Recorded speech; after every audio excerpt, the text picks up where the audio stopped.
NTV Bangla. আসুন দেখে নিন আজকের খবর।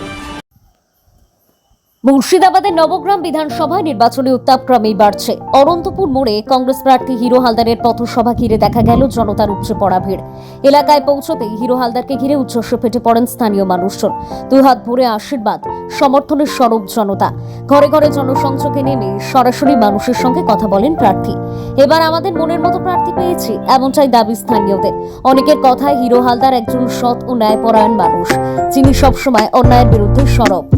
এলাকাবাসীর দাবির সুখে দুঃখে পাশে থাকেন হিরো হালদার, অন্যায়কে কখনো প্রশ্রয় দেন না।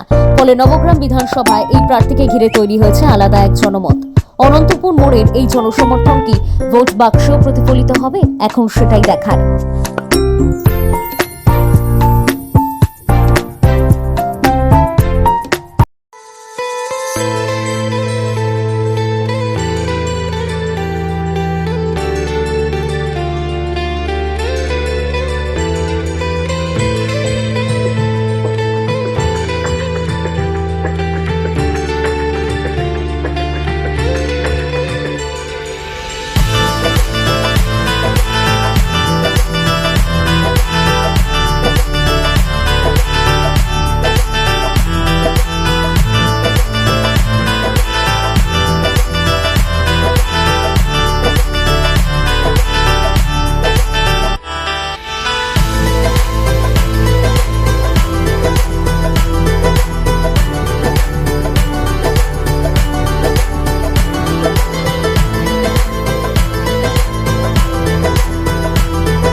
এবং রাজ্য মদতে হচ্ছে।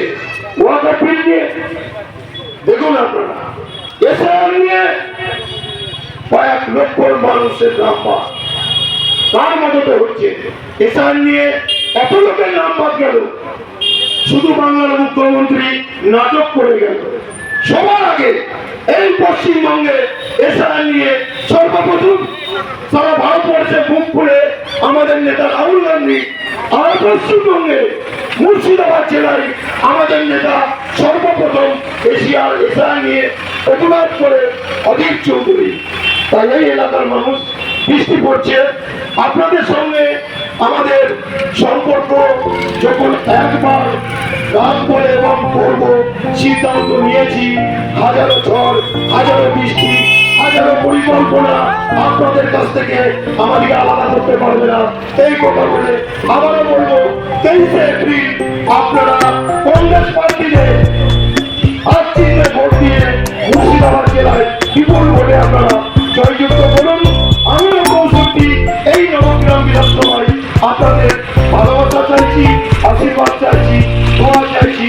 তাই আজকে ভোট দিয়ে আমাকে আপনারা আশীর্বাদ দোয়া করবেন, যেন আমি আপনাদের কাজে লাগতে পারি, আপনাদের পরিষেবা দেওয়ার সুযোগ পাই। এই কথা বলে আবার সবাইকে ভালোবাসা, সালাম, নমস্কার জানিয়ে আমার সংক্ষিপ্ত বক্তব্য এখানেই শেষ করলাম। জয় হিন্দ, বন্দে মাতরম, রাহুল গান্ধী জিন্দাবাদ, অধীর চৌধুরী জিন্দাবাদ। তাই লুট করেছ, আমরা কংগ্রেসীরা প্রতিবাদ করে কিন্তু কিছু করতে পারিনি। তাই এবারে সারা পশ্চিমবঙ্গে কি আমরা জানি না, এবারে মুর্শিদাবাদ জেলা থেকে